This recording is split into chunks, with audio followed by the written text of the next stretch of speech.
I made a mistake. I took the bus over and I grabbed the pole. Oh no. Yeah. Yeah. I was a little alarmed at that, so I had to wash my hands as soon as I got here. Oh, great. You Good touched plan. all my doors. You touched Yeah, my sorry. You railings. might want to use some hand sanitizer on your doorknob. Yeah, wipe the dog down. Yeah, that's Wipe right. the dog. I didn't pet him. It's okay. Not till after. All right. Well, that's that. How are you liking Twitter? Being back on Twitter, I've noticed a lot of activity over there in your feed. Yeah, I had kind of a run on Twitter for a while. I was getting pretty enthusiastic there, and now I think I've kind of gotten over the initial rush, and The novelty. yeah, now I'm back to sending out pictures of puppies and things. So that's good. That's good. Well, it's hopefully it's not a gateway. Gateway app. social media. Next thing you know, I'll be sitting there shaking my hips on TikTok. Yeah, that's right. Nobody wants to see that. Exactly. Hey Ryan, Rob, what in the world are we doing today? today we are pleased to have back on the show with us Karthik Cannon from Envision AI to talk about a new product they're coming out with later this year. And what is that product? Don't tickle people with They a have feather. to listen to the show, find out. I'm going to put it in the show notes. They're going to see it. It's okay. All It's not righty, it's not going to be a fine. big reveal. They're taking their Envision AI app and putting it on a pair of smart glasses. And not just any pair of smart glasses. That's right. It's the Google Glass Enterprise Edition. Yeah. In a way, in my own, for my own benefit, I kind of hope that Google Glass does not catch on, that they don't become the next big mainstream smart glass. Why? Just because you can barely pronounce it? Correct.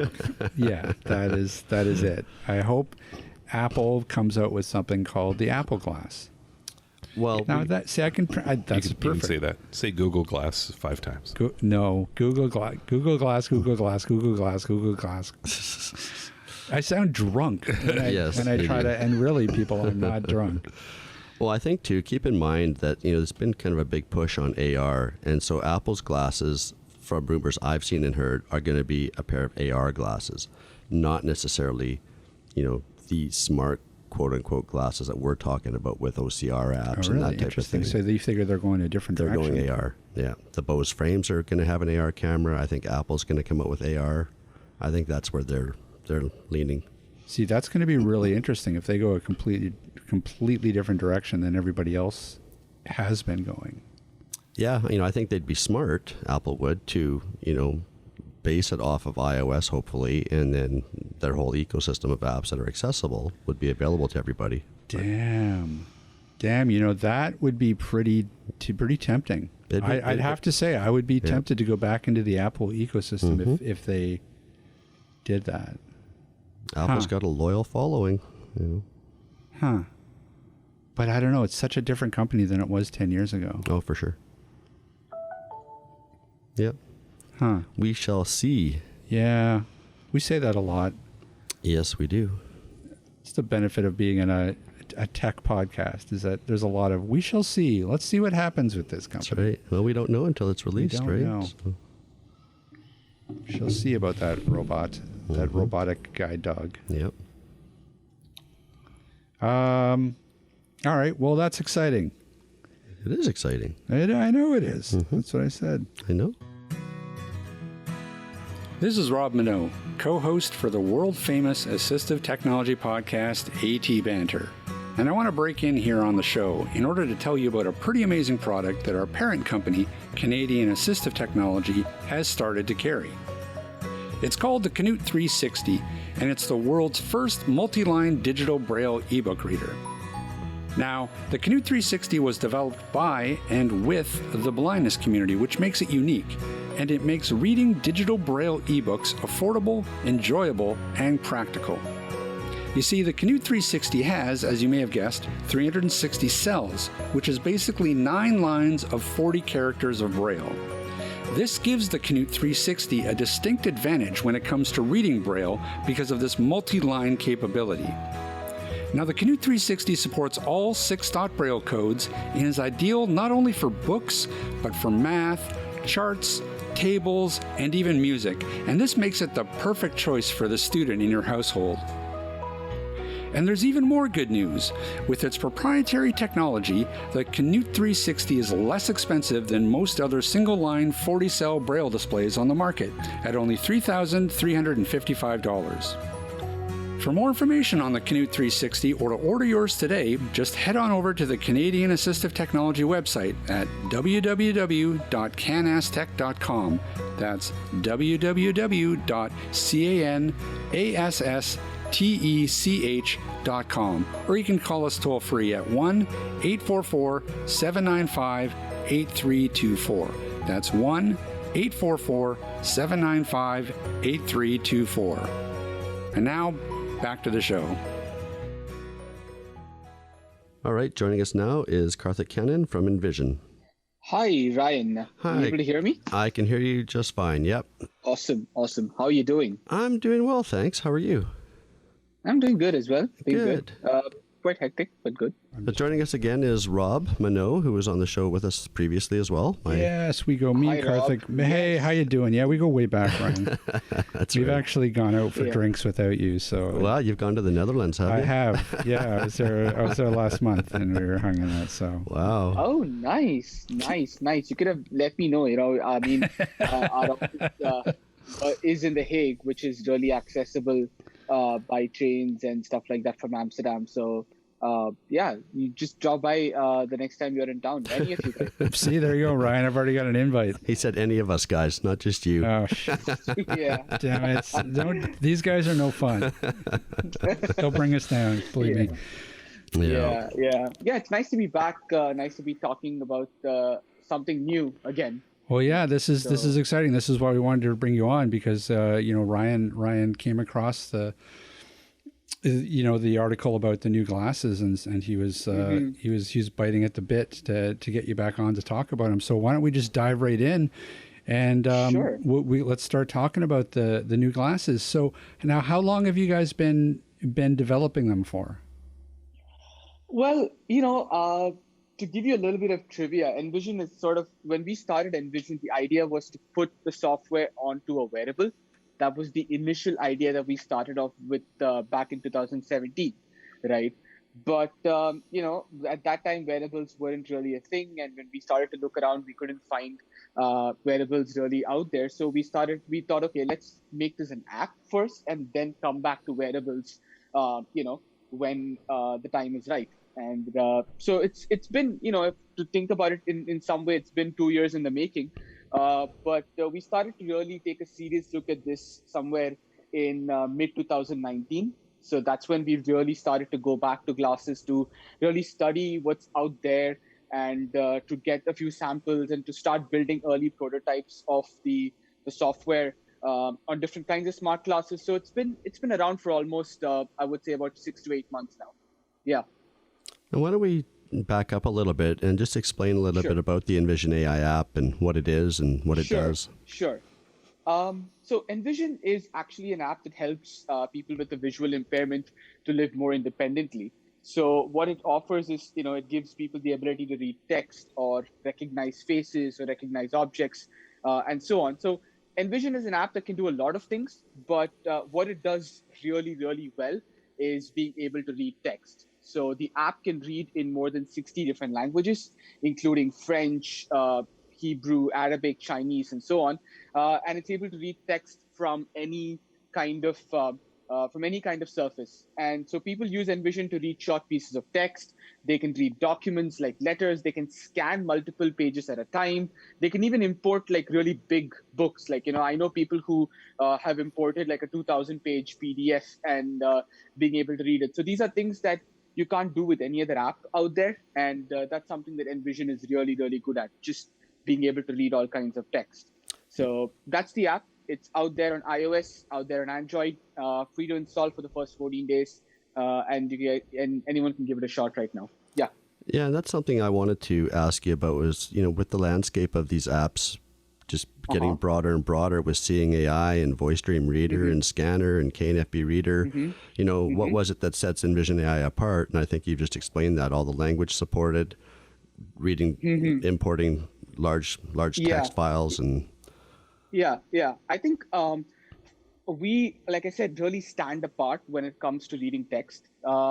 So, of course, you can read all kinds of text with Envision and the kind of languages that you can read. So that's something that's very unique about the app.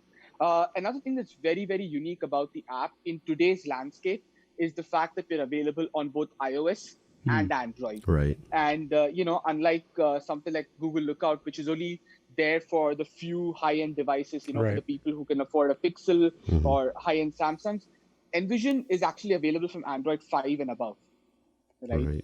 So it's available on a huge array of devices. And that's something that, again, sets us really apart from rest of what's there. And of course, the kind of features that we also have within the app also sets us apart. So even though something like Seeing AI does have many features, I think Envision offers, similar kind of features, but also goes a long way more. So for example, we have something called Scan and Find, which is basically a tab which helps you to scan for faces or objects in your surroundings of interest to you. You'd be able to personalize the app by teaching it faces, and we're also working on teaching objects as well. So there are there's so much more than reading text, but it really is good at reading text. So it's a very Swiss Army knife kind of a tool that that people can install.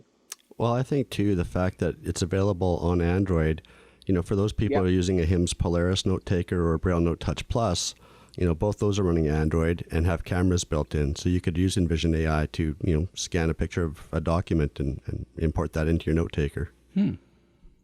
Yeah, and Android is actually a platform that we are very, very excited about. And, we've been rapidly building new features on the Envision app the last couple of months. And that's going to be the theme for us this year as well, to really keep focusing on Android and to make sure that the work that we do at Envision is available to as many people in the community as possible. Like, we always try to make sure that you don't have to own a high-end phone or a high-end tablet to be able to use Envision. We try to build our software as nimble as possible, so it's available on as many devices as possible. That's the aim with the Envision app. Right. So it sounds like it was just the logical next step to take that app and then try to get it into a wearable. Oh yeah, it totally was. I mean, it was like I said, it was what we wanted to start off with. That was the initial vision, and now we saw that a lot of the smart glasses that are out there are becoming more and more capable. Right. And we also think that smart glasses are going to be like the next evolution in computing itself. Like, I mean, we've had conversations with people in Silicon Valley, and I can tell you that, there are all these big companies working very, very, very hard on trying to, make smart glasses for the masses. Right. So it's definitely something that we see coming. And it definitely is a natural progression because all these smart glasses today run on Android. And also because we've been optimizing Envision from day one to be able to run on smart glasses or run on these low-powered connected devices. So we definitely thought that, okay, this is the next step. And when the hardware started to become ready, our software was just in the right place at the right time to take advantage of it. Yeah, I mean, we've been saying that on the show for probably the past year, but wearables definitely are the next phase. That's going to be the next really big thing.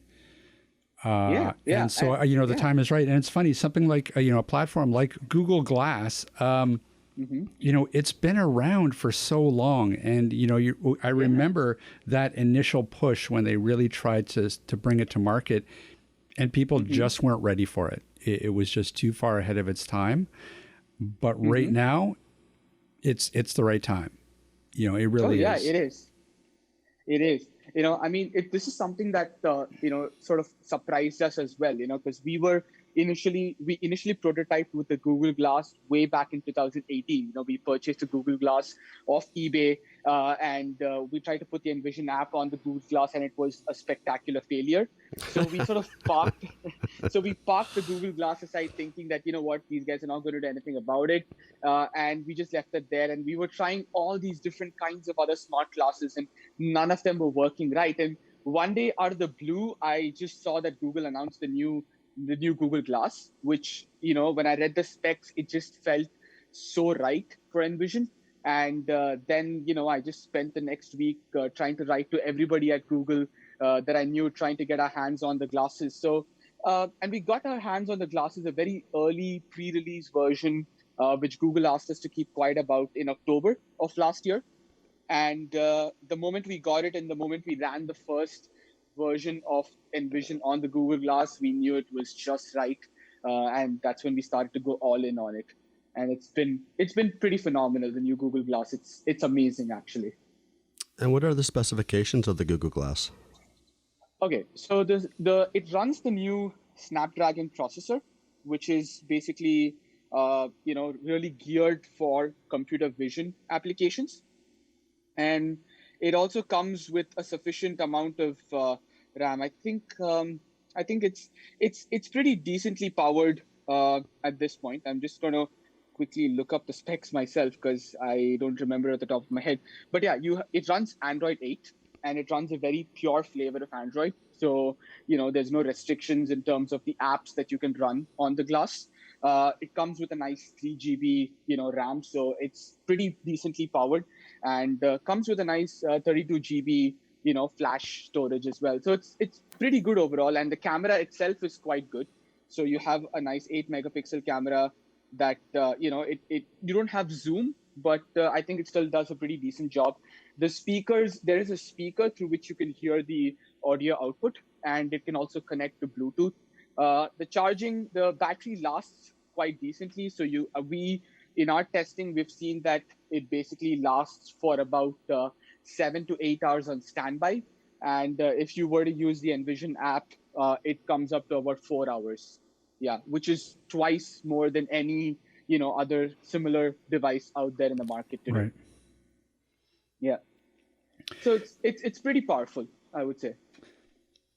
So was there a little bit of was there a bit of pre-planning here? Like, were you guys always sort of just kind of waiting for the smart glass technology to sort of catch up to what you needed it to do? Or was it sort of a matter of, let's sort of let's perfect the app first, and then we will sort of ease into the idea of a wearable?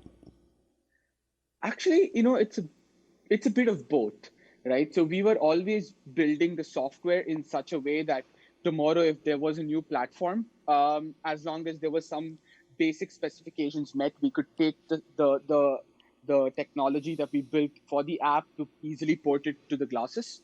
So that was always on the top of our minds, and we were always on the lookout for new hardware when it comes to smart glasses. On the other hand, we also knew that this was something that we had really no control over. We also didn't know like something like the new Google Glass was coming out. So we kept our focus on the app and try to perfect it as much as possible. So it was keeping like one eye on the smart glasses industry and, seeing if there's anything, in the wearables category that we could really work with. And the other eye was basically just focused on keeping the app as good as possible. And going forward, I think our strategy is still going to be the same. The app is still going to be something that we will continue to put enormous amount of resources into, and we are going to and the work that we do on the glasses is basically going to be an extension of the app. Right. It's not a completely new product. It's taking what the app does and then it's just extending it to another platform. Right. And that's how we have sort of set it up at Envision right now. So can you give us a little bit of an idea of what maybe the form of the glasses are at the moment? I mean, I know that right now you're sort of still building it. But can you give us an idea of just like for people who don't really understand or even can conceive of what these might be like? Can you just give us a real quick snapshot of what they are? Right. So for anyone who has not, felt or used the Google Glass before, it's basically like wearing any other pair of spectacles, right?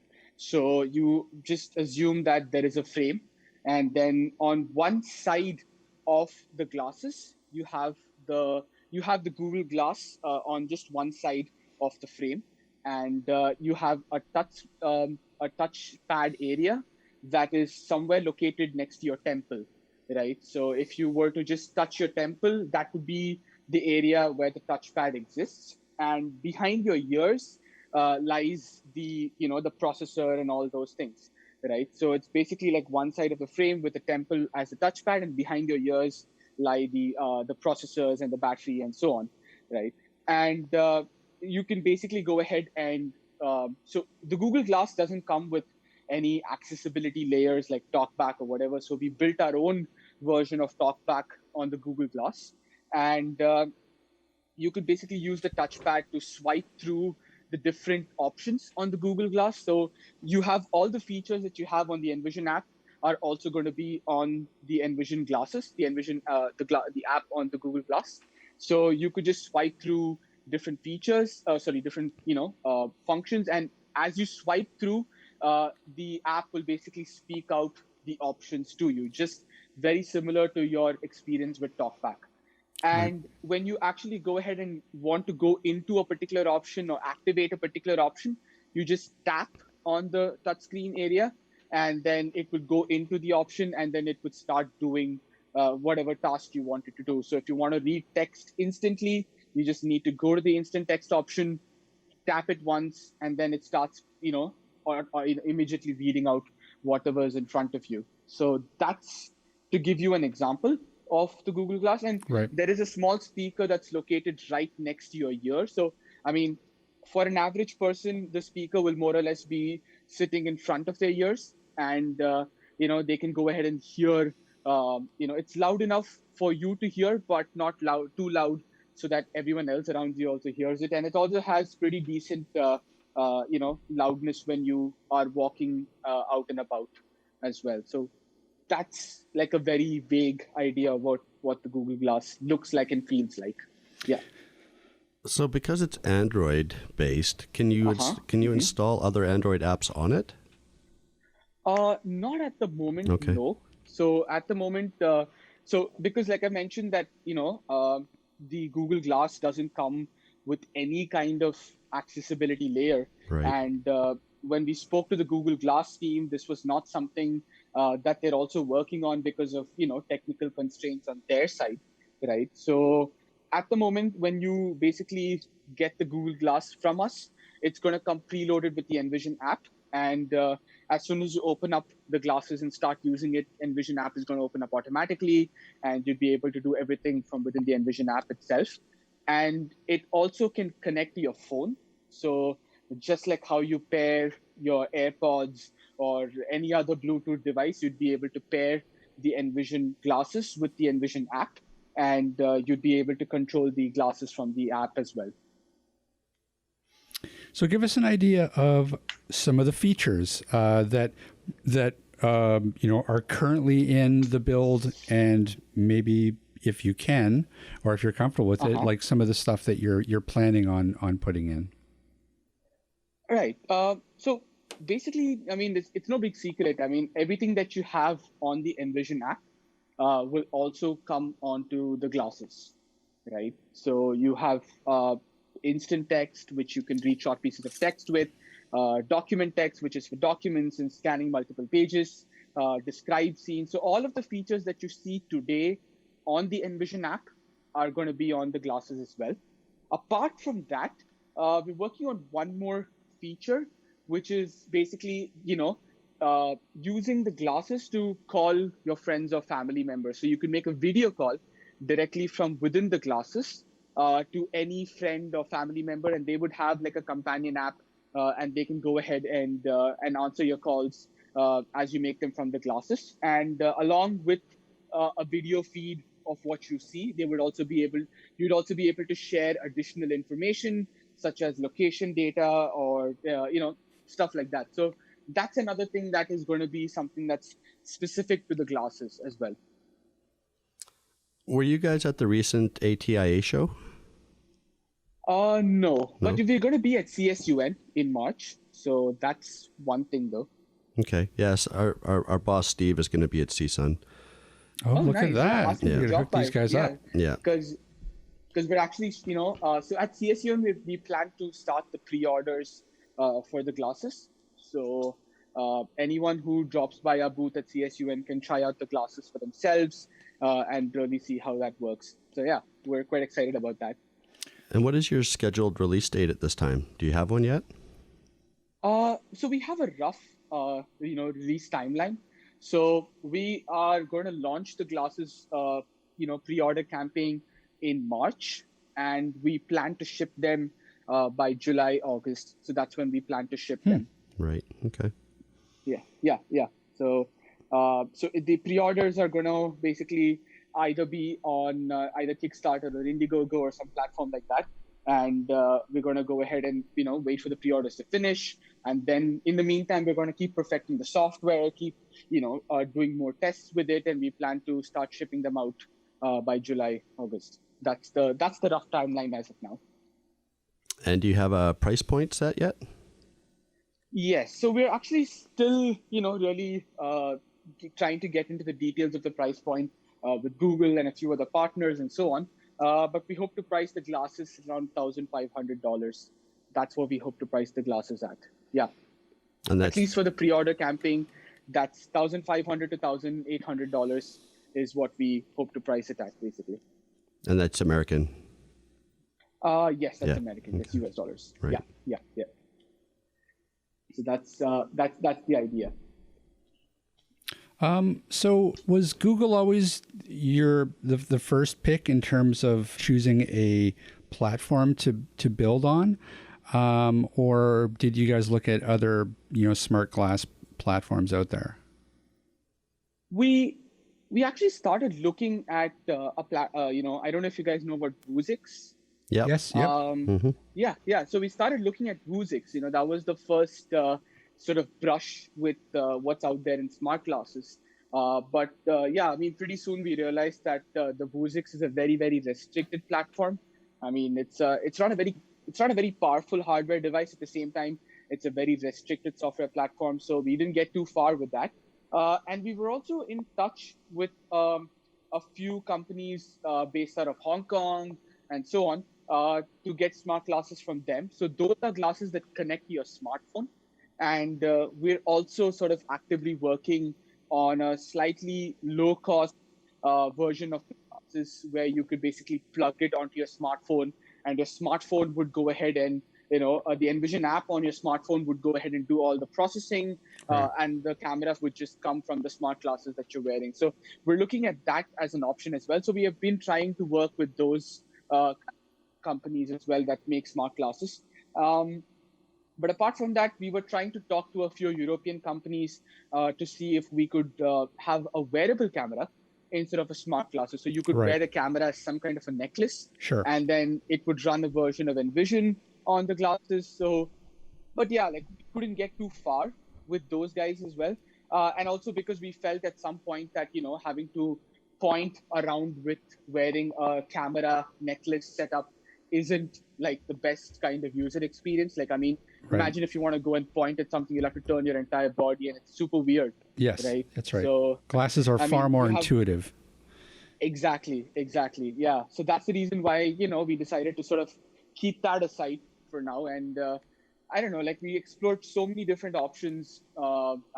If you look at the Envision office right now, you'd find easily 5-6 pairs of smart glasses.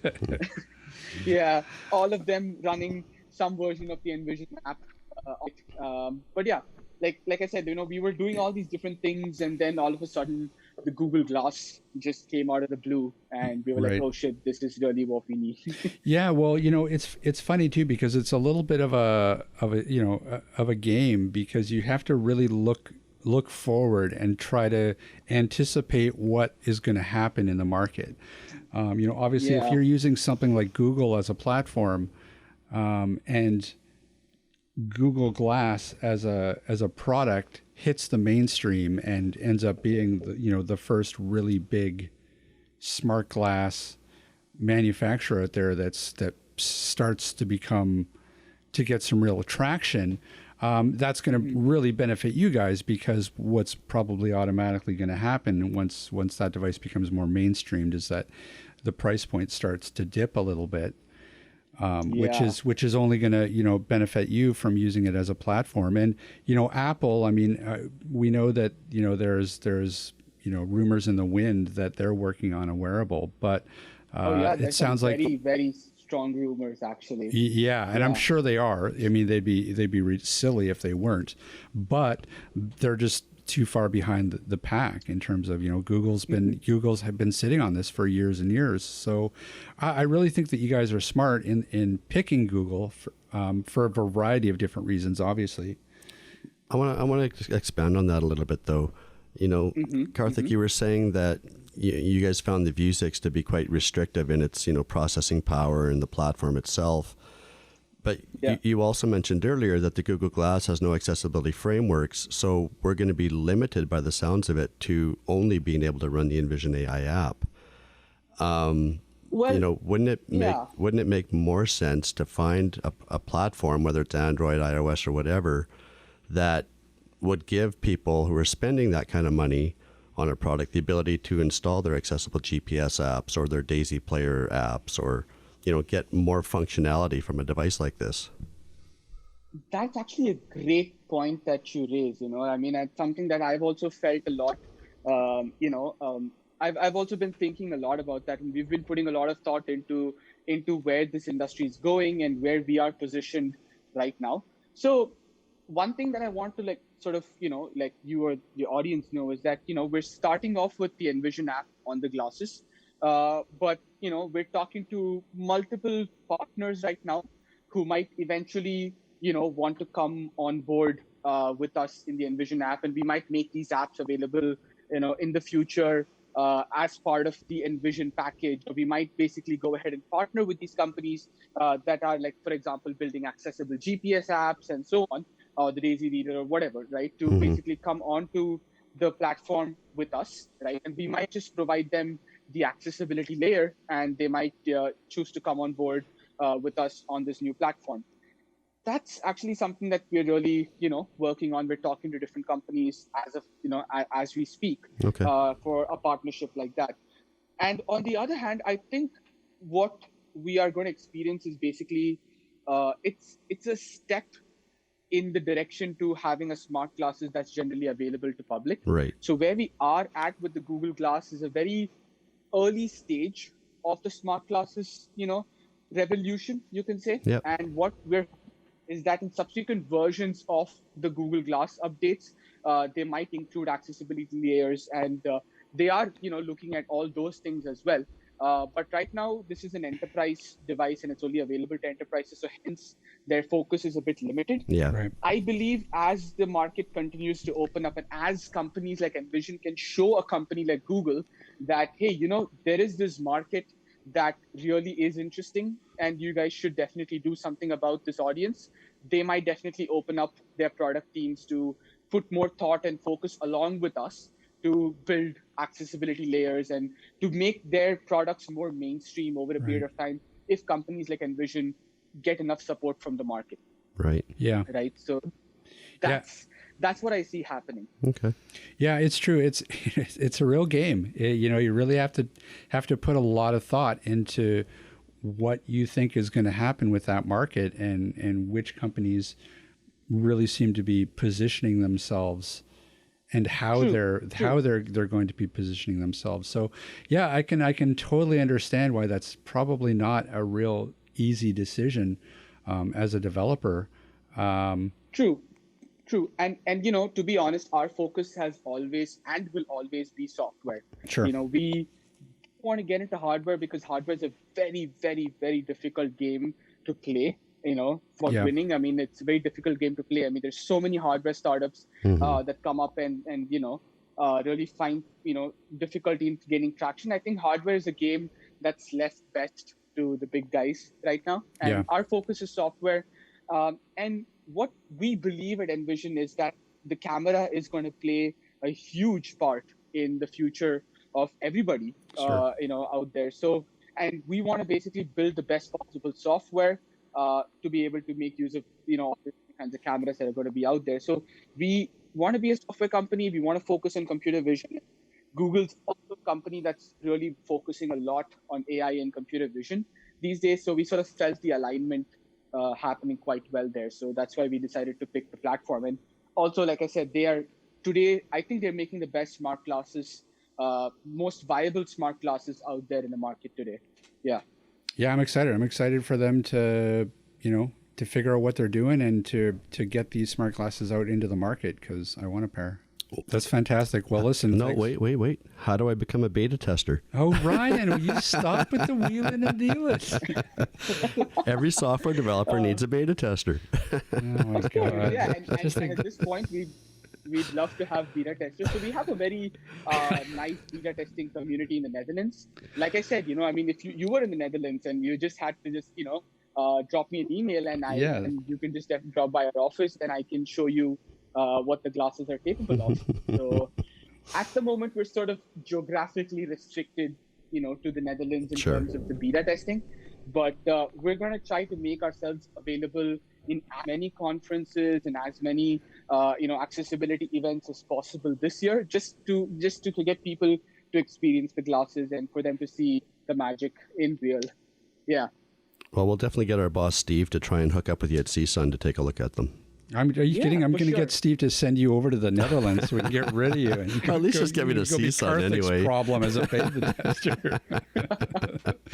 Yeah, no, for sure. I would love to, let's just drop me an email and we'd like to, have him at our booth and we can show him the glasses. And yeah, hopefully that will amaze him enough for you guys to also want to fight. All right. Well, listen, before we let you go to get back to work, why don't you let people know if they're interested in the app, where they can find the app, where they can find Envision online or on Facebook? Plug away. Yeah. So if you are interested in trying the Envision app, you can search for Envision AI on the App Store or the Play Store. And you can find us on Twitter at Let's Envision. And you can just go to our website at letsenvision.com. And on the website, we actually have a separate, as soon as you come on our website, you'll see a banner that says, if you're interested in the glasses, you can sign up for them here. So we will send you more information about the glasses when it's ready for pre-order and so on. So if you're interested in the glasses, go to letsenvision.com and you'll see the link to the glasses on the website. You can go and read about the glasses, what it's about, and then at the bottom of the page, there's a sign-up option. Drop in your email, no spam, and we'll let you know when we have more info on the glasses. All right, Karthik, thanks again. Yeah. And we'll talk soon. Thank you so much, Ryan and team. Best of luck. All right, take care. Yeah. Well, that's going to be interesting. It's going to be really interesting to see how this Envision app works once it's mounted on a pair of these smart glasses, and how that is going to stack up to some of the other options that are out there, eh? Yeah, it's definitely going to be worth taking a look at, because really there's what's out there that is kind of like this. There's the Orcam. There's the Orcam, there's the Cyber Eyes, but even just on the app platform itself, there's Seeing AI, there's Canopy Reader, there's Voice Dream Reader, Voice Dream Scanner. Yeah, but I don't get the sense that, and you've played with the Envision AI app, correct? Mm-hmm. Yeah. It's pretty robust. Well, it is. And I think, it supports many more languages than the other offerings do. Yeah. It has a few other features, features that the other apps don't have. So putting something like this, on a pair of smart glasses makes a lot of sense. It does make a lot of sense. And I think I see the real advantage that these guys have is that over something like, say, Orcam, who've developed a product as a standalone product. And a proprietary product. Right.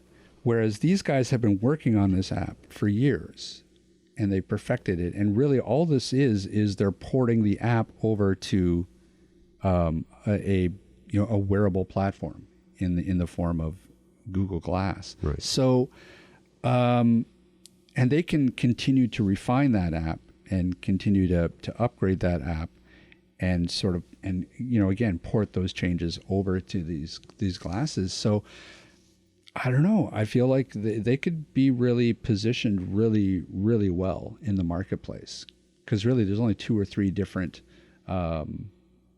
other products that are like it.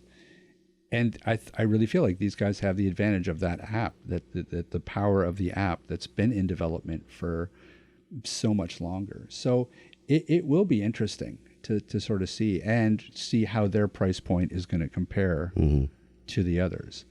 You know, at the end of the day, you know, it's always better to have more options available to people than not. So it's always nice to see, you know, another competitor entering the marketplace in that space. Any other thoughts, Ryan? What are you excited about? Should we fly you to the Netherlands and get you to... No, I think just one of these days I got to get down to CSUN with Steve or you or somebody and see what's going on down there. I've been in this field 20 years, never been. So yeah, there you go. Time to go. Take an Uber. California. Just don't expense that. Don't expense that. It'd be cheaper than a taxi. Well, yeah. I wonder how much an Uber would. What is it? An 18-hour drive? Let's figure that out. Well, yeah, you should. You should totally do it down to one CSUN. Day. Are you excited about CSUN, Steve?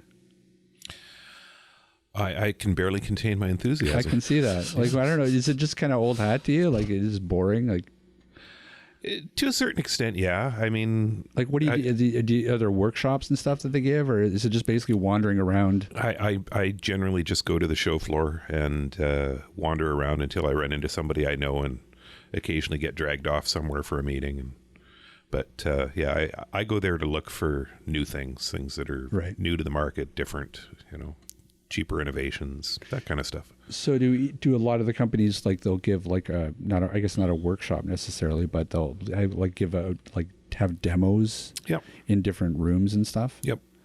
And how long does it run? 3 days? I think it actually runs 5. Oh, really? Wow. Yeah, because they have pre-conference workshops, and then they have, you know, the actual workshops that go on during the conference, and then they have stuff afterwards. So yeah, I think it's about 5 total. Wow. Interesting. Well, these guys are going to be at CSUN, so we will see them there. Yes, he's already invited you. So he's also invited Ryan to fly to the Netherlands to be a beta tester. Nice. Can I expense that? There goes the profit on the year. Well, I can fly like one way. Yes, please. Hey, Netherlands supposed to be a beautiful place. Now, isn't that the place where they have the volcanoes? Isn't that the one that had the big volcano eruption the other year? That was Finland. Was that Finland? Is it the same place? I know nothing about the... I'm going to... Yeah, I would about the Netherlands. I would cut that out. That entire section there. You Is should Finland really the same as the Netherlands? That right out. My European geography is a little bit fuzzy. Wow, apparently. Yeah. And somehow related Amsterdam? to Scandinavia as well. Oh, Scandinavia, sure. Damn it. It's all very similar. We're keeping that in. It's all very similar. All right. Anyways. All right, let's wrap it up. Hey, Ryan. Rob. Where can people find us? atbanter.com. They can also drop us an email if they so desire at cowbell@atbanter.com. That was a good one. Yeah, I got some hair elbow on on that one. Yeah, and hey, that's not it, because there's also all kinds of social media opportunities. You can yell at us on Twitter. You can abuse us on Facebook. You can send us really glowing reviews on LinkedIn. And you can compliment on the pretty but alt-tagged pictures on Instagram. Yes. The pretty but alt-tagged? Pretty butt. Is that what you just said? The pretty butt alt. Pretty and alt-tagged pictures? No, I'm not sure. leaving it in. Pretty butt. I don't know. Steve gets his inbox flooded with pretty butts. Make sure they're all tagged. I approve this message. Oh, God. Here we go.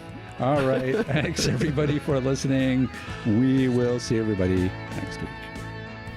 This podcast has been brought to you by Canadian Assistive Technology, providing low vision and blindness solutions across Canada.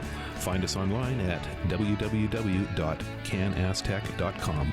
That's CANASSTECH.com, or call us toll free at 1-844-795-8324. For all your assistive technology servicing needs, call Chaos Technical Services at 778-847-6840, or find them online at chaostechnicalservices.com. Whoa, look at that. Master of the one take.